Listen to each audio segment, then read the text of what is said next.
اگر میرا علم مجھے انسان سے محبت کرنا نہیں سکھاتا تو ایک جاہل مجھ سے 1000 درجے بہتر ہے۔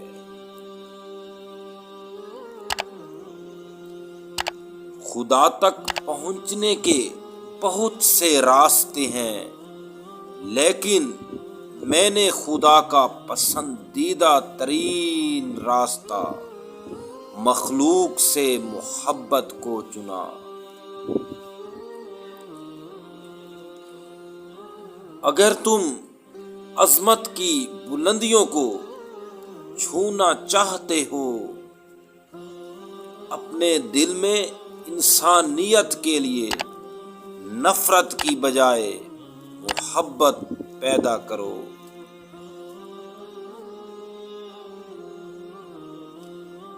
تمہاری اصل ہستی تمہاری سوچ ہے، باقی تو صرف ہڈیاں اور خالی گوشت ہے۔